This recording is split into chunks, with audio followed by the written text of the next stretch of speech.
নমস্কার বন্ধুরা, আমি আজকে আপনাদের সাথে রয়েছি থাই ভ্যারাইটির কাঁঠাল গাছের মানে এঁচড় সবজি হিসাবে খাওয়া থেকে শুরু করে পাকা ফল খাওয়া, মানে পাকা কাঁঠাল খাওয়া পর্যন্ত যে বিষয়টা সেটা নিয়ে আপনাদের সাথে শেয়ার করছি। যে গাছটা 3 বছরের বয়সের গাছ, ফলনটা এটা এখন যে দেখাচ্ছি এই ফলনটা জানুয়ারি মাসে। এই কারণে বলছি কেন এই থাই ভ্যারাইটির কাঁঠাল গাছ আপনি লাগাবেন। কাঁঠালটা আমার বাড়ির সামনে বাগানে মাটিতেই লাগানো আছে। কাঁঠালের বিশেষত্ব দিকটা যেটা সেটা ভালো, বিশেষ করে বলছি যে জানুয়ারি মাসে ফলের মানে কাঁঠালের পরিস্থিতিটা এইরকম দেখছেন, খাওয়ার মতো পরিস্থিতি হয়ে গেছে এবং 6টা-7টা হয়ে গেছে অলরেডি। আরও ছোট ছোট রয়েছে যে কাঁঠাল দেখছেন, এখানে দেখুন 4টা রয়েছে, একটা বড় হয়েছে, আজকে কেটে নিয়ে যাব যেটা। আর নিচেও দেখুন আরও 4টা রয়েছে। এরকম সংখ্যাটা এইভাবে অনেক বেশি হয়, একটা কাঁদিতেই অনেকগুলো হয়। আবার উপরে একটা রয়েছে, নিচে 2টো কাঁদি রয়েছে আর উপরে একটাতে 2টো রয়েছে।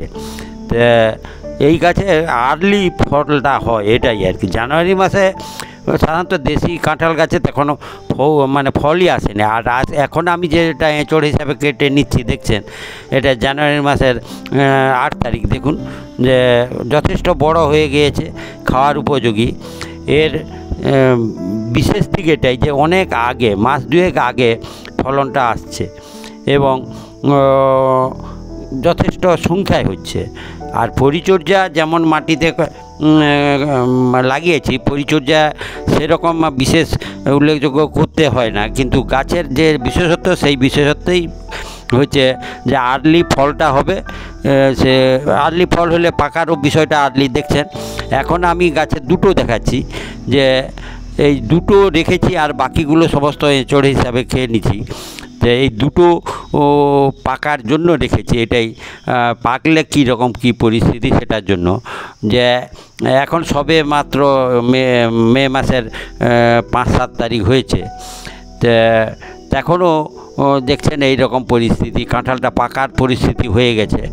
আরও সপ্তাহখানিকের মধ্যে আশা করি পেকে যাবে।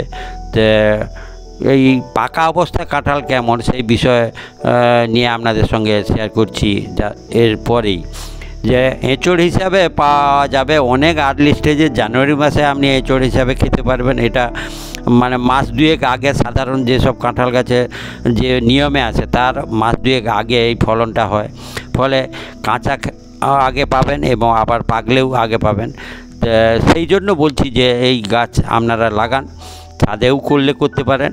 আমি মাটিতে লাগিয়েছি। আজকে দেখছেন আরও বেশ বড় হয়ে পাকার পরিস্থিতি আছে। পাকার যখন পরিস্থিতি হবে দেখছেন, এইটা দেখাচ্ছি আমি, এই বোখার দিকটা একটু হলুদ ভাব হবে এবং একটু যে ওই যে কাঁটাগুলো আছে সেগুলো অনেকটা প্রসারিত হয়ে যাবে।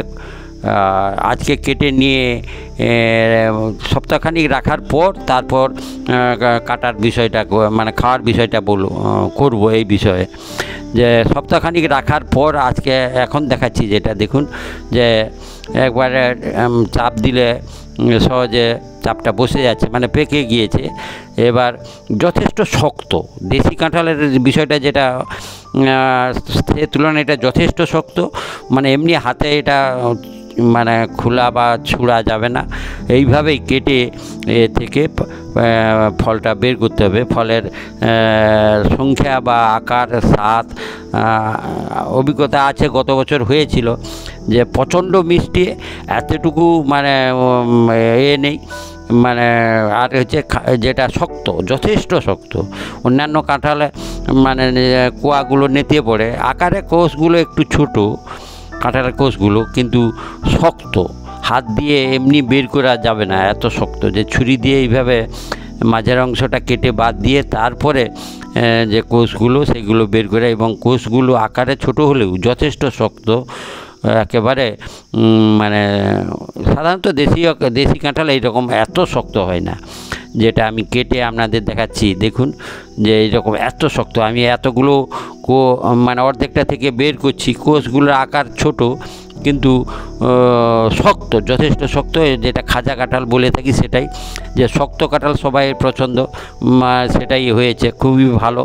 আবার আরেকটা বিষয় বললাম যে 2 মাস আগে দেশি কাঁঠালের থেকে ফলনটা হয়, তাহলে 2-2.5 মাস আগে হচ্ছে। তাই বন্ধুদের বলছি যে আপনারা থাই ভ্যারাইটির এই কাঁঠাল জাতের কাঁঠালটা লাগান, এবং এইভাবে তার যে দুটো বিশেষত্ব দিক সেটা আপনারা পাবেন, সেই বিষয়ে বলছি। আপনারা এইভাবে আমার সাথে থাকুন, আর ভিডিওটা ভালো লাগলে পরবর্তী ভিডিও পাওয়ার জন্য বন্ধুরা সাবস্ক্রাইব করবেন। ধন্যবাদ বন্ধুরা।